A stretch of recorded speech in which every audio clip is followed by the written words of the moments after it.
Durante más de un siglo, un vehículo militar ha dominado el campo de batalla del mundo, al menos en tierra. El tanque de batalla principal, o MBT. Desde la Primera Guerra Mundial, los ejércitos de todo el mundo han desarrollado alrededor de 160 modelos distintos de tanques de batalla principal, con más de 140 que han entrado en servicio activo y al menos 11 modelos de nueva generación actualmente en desarrollo. Claro, la gran mayoría de esos o fueron destruidos en combate, particularmente en la Primera y la Segunda Guerra Mundial, o quedaron obsoletos, ya que las nuevas tecnologías hicieron que su blindaje, potencia de fuego y supervivencia en general quedaran rebasados. Y ahora, el tanque moderno está siendo sometido a su desafío más duro hasta ahora. La guerra en Ucrania ha visto más tipos distintos de tanques enfrentándose entre sí que cualquier conflicto desde la Segunda Guerra Mundial, desde los modelos más recientes hasta reliquias de ese conflicto de hace 80 años. Pero, ¿qué tanques han sido los más efectivos y cuáles han resultado ser fracasos muy caros? Así que aquí va el desglose de cómo se han desempeñado los distintos MBT en uso en Ucrania y cuáles están ganando o perdiendo la guerra. Ahora, antes de meternos en los distintos tanques que han usado tanto Rusia como Ucrania y cómo les fue, echemos un vistazo rápido a la metodología usada para evaluar el desempeño de los tanques. La efectividad de un tanque va mucho más allá de simples estadísticas como cuántos recibieron impactos o qué tan grueso es el blindaje. Para tener un panorama completo del valor real que aportan los tanques, o no, necesitas integrar datos de combate con el contexto táctico, la logística de producción y la evolución tecnológica. Los datos de combate son los más reveladores.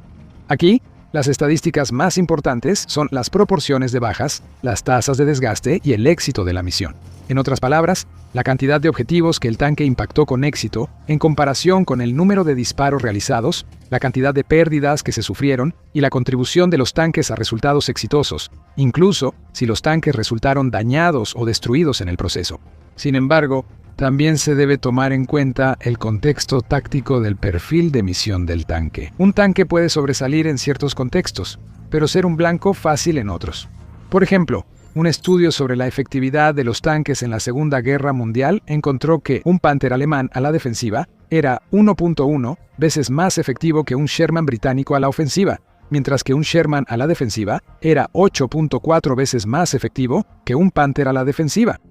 El mismo estudio encontró que el bando que disparaba primero también tenía una ventaja decisiva. Cuando los defensores podían disparar primero, los atacantes sufrían 4.3 veces más bajas de las que ellos causaban. Sin embargo, cuando los atacantes disparaban primero, la situación se invertía y los defensores sufrían 3.6 veces más bajas que los atacantes. Los tanques también rara vez se usan de manera aislada. Por lo general, se usan en conjunto con infantería que avanza a pie o en transportes blindados de personal o vehículos de combate de infantería, y a veces están diseñados específicamente para operar en combinación con artillería o apoyo aéreo. Así que, para evaluar con precisión su efectividad, hay que tomar en cuenta qué tan bien cumplen su función al contribuir a estas operaciones combinadas. Por ejemplo, si un tanque se usa como ariete para abrir paso y que la infantería avance detrás y queda dañado pero la infantería logra desembarcar, cumplió su trabajo, sobre todo si se puede recuperar. Como veremos en breve, todas estas consideraciones entran en juego al evaluar el desempeño de los tanques en Ucrania. La mayoría de los tanques han rendido bastante mal en los roles ofensivos para los que fueron construidos principalmente, pero algunos han destacado en roles defensivos y de apoyo especializados para los que fueron adaptados. Factores logísticos y estratégicos como volumen de producción, entrenamiento de tripulaciones, capacidad de mantenimiento y disponibilidad de combustible y refacciones. Y la integración dentro de una doctrina más amplia también juega un papel importante al evaluar la efectividad de tanques específicos en comparación con otros. Una cosa es perder un tanque cuando se va a requerir un año y cientos de millones de dólares para construir un reemplazo, y otra muy distinta cuando hay una línea de producción en serie, sacándolos o reacondicionándolos barato y rápido. Como demostró la Segunda Guerra Mundial, la capacidad de producir en masa y reparar tanques hace una diferencia significativa en su efectividad general. Nadie discute que, según la mayoría de las métricas, los Panzer alemanes eran superiores a los T-34 soviéticos y a la mayoría de los demás tanques aliados de la época. Por cada tanque alemán perdido en la guerra, los aliados perdieron unos 4. Las fuerzas aliadas, especialmente soviéticos y Estados Unidos, superaron a los alemanes en producción 5-1, y al final, fueron los inferiores T-34 soviéticos los que entraron triunfantes a Berlín. El entrenamiento de la tripulación, o la falta del mismo, puede marcar la diferencia. Si un tanque rinde mal porque su tripulación no ha tenido tiempo suficiente para dominar su uso, en realidad no puedes señalar deficiencias del tanque como la razón por la que termina una y otra vez como un montón de metal humeante en el campo de batalla. Para resumir, para evaluar bien el desempeño de un tanque en un conflicto, necesitas combinar el análisis de enfrentamientos reales, es decir, las proporciones de bajas, las pérdidas y la participación en misiones exitosas, con una evaluación contextual de cómo se usaron, si fueron efectivos en ese papel, qué tan fácil es reparar o reemplazar las pérdidas y, en última instancia, si los medios justificaron los fines. Las comparaciones técnicas aisladas, como solo contar las pérdidas, solo cuentan una parte de la historia, lo cual puede ser engañoso. El problema a la hora de evaluar el desempeño de los tanques en Ucrania es que es bastante difícil conseguir datos duros y confiables. Eso es totalmente comprensible.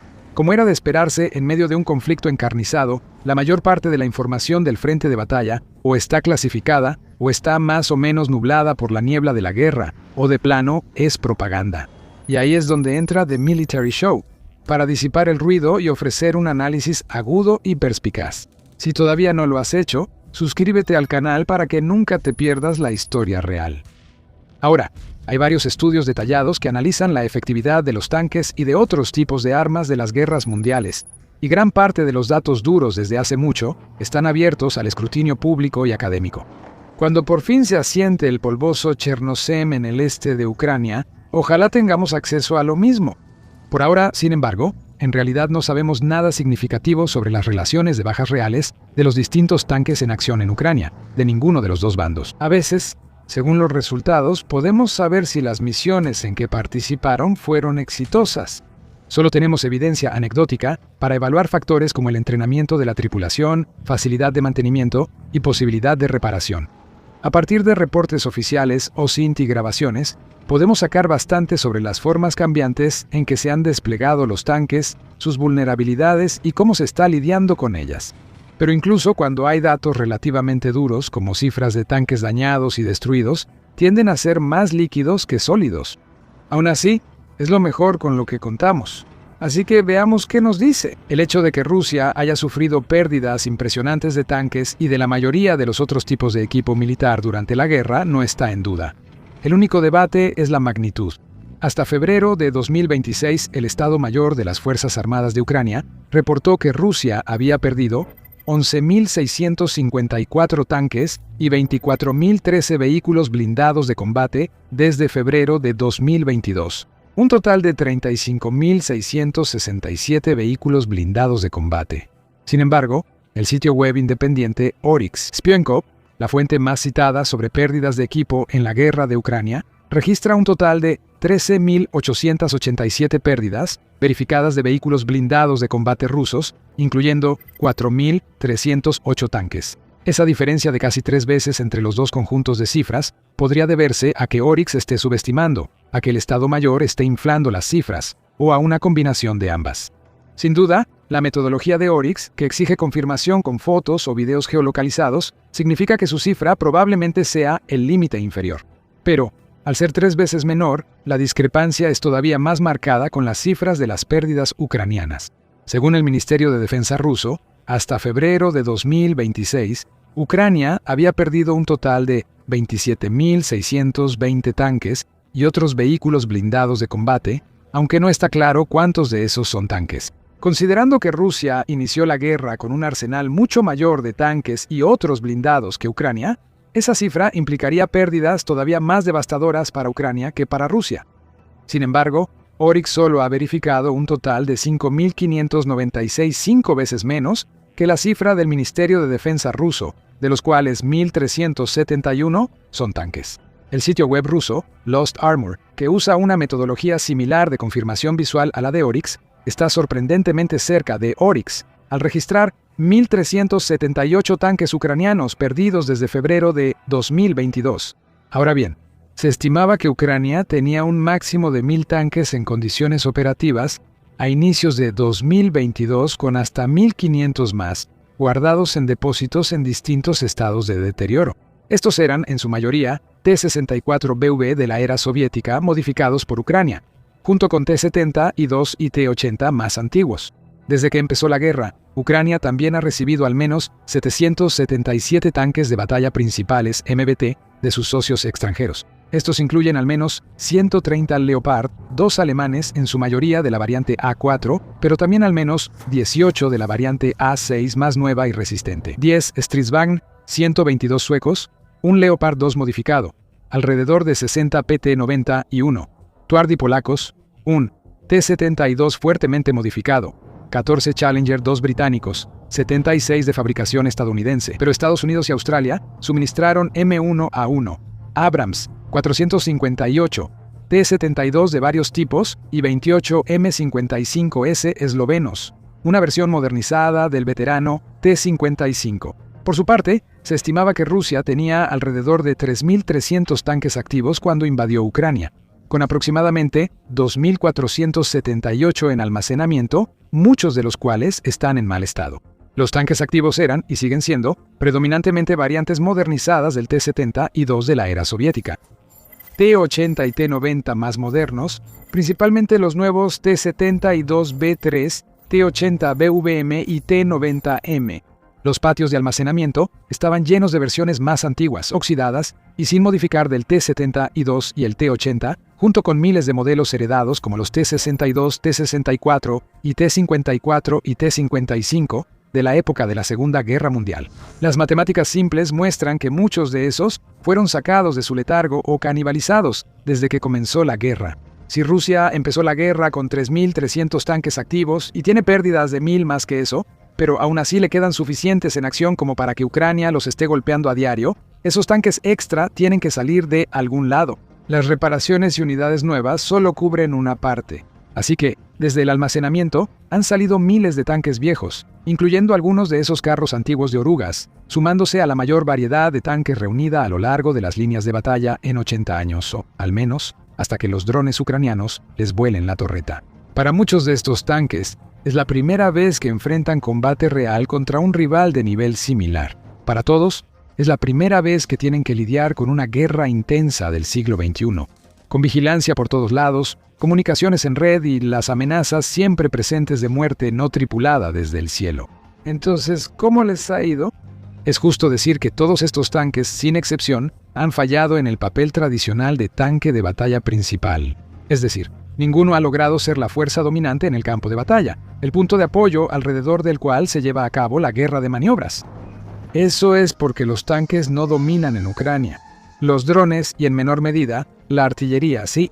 En las primeras etapas de la guerra, antes de que los drones fueran tan dominantes, Rusia inició su invasión de manera tradicional. Columnas de tanques y transportes blindados de infantería avanzaban bajo la cobertura del poder aéreo.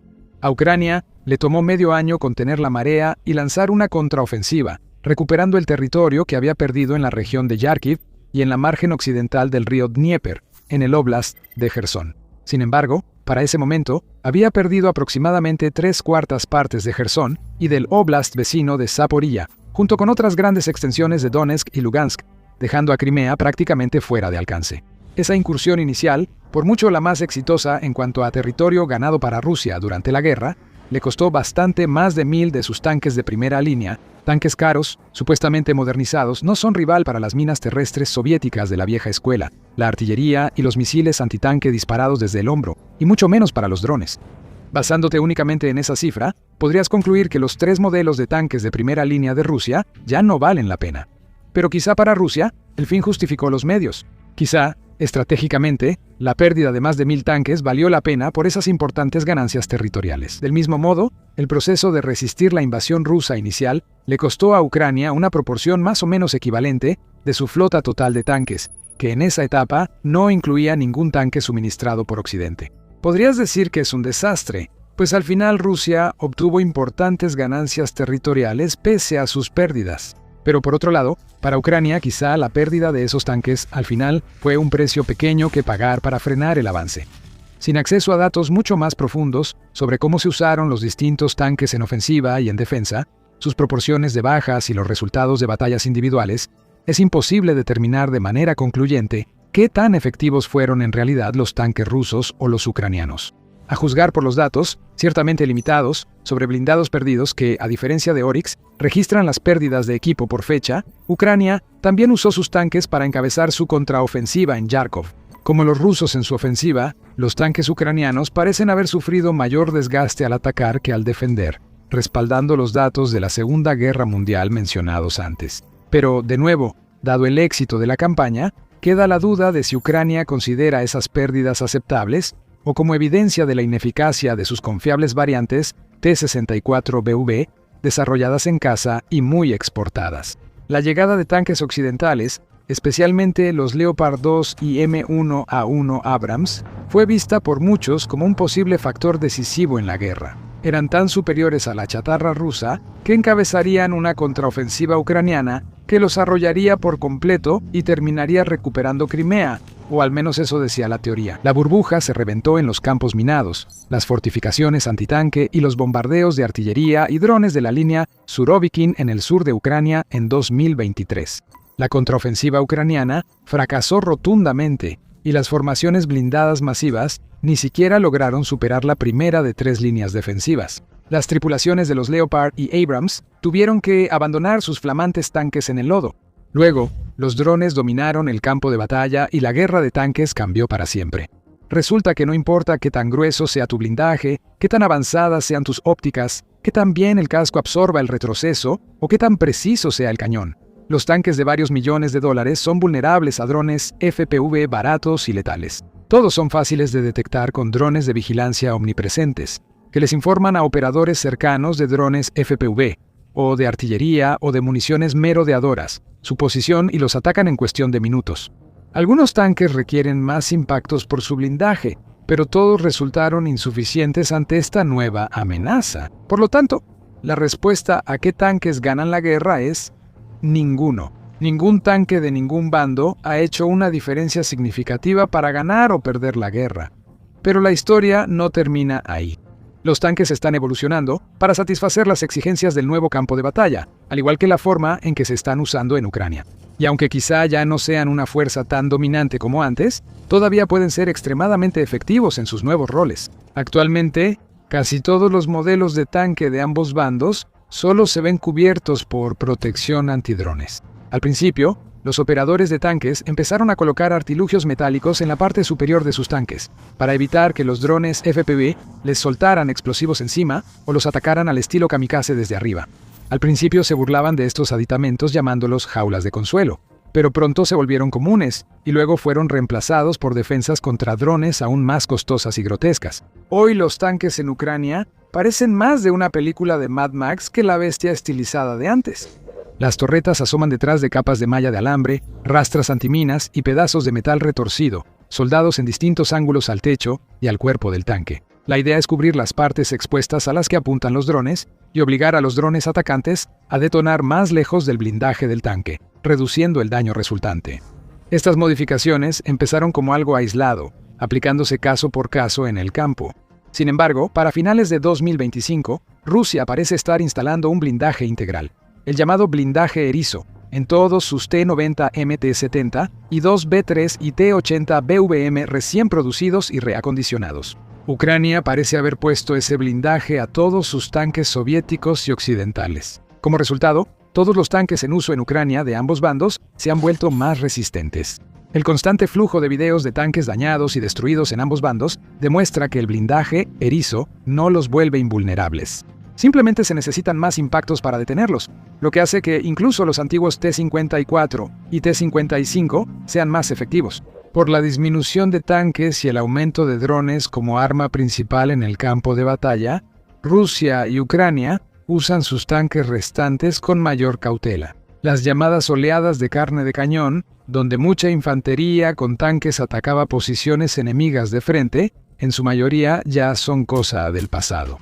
En su lugar, desde el verano de 2025, ambos bandos han estado usando principalmente tácticas de infiltración y pequeños grupos de infantes a pie, en motocicletas o en camionetas pick-up respaldados por drones. Como alternativa, los asaltos se hacen en columnas pequeñas, usando tanques como arietes para abrir paso y permitir el avance de los transportes de infantería. La mayoría de los tanques en estos asaltos quedan dañados o destruidos durante la misión, Pero en muchos casos, la infantería al final logra completar la misión y los tanques dañados se recuperan y se envían a reparación. Si la misión falla y el tanque es destruido o capturado, eso indicaría que los tanques son ineficaces. Pero si la misión tiene éxito, es mucho menos claro si de verdad ese es el caso. Sin muchos más datos sobre las tasas de éxito de estas operaciones, es imposible saberlo. Ambos bandos también están usando los tanques mucho más como apoyo de fuego y en roles defensivos en lugar de encabezar asaltos.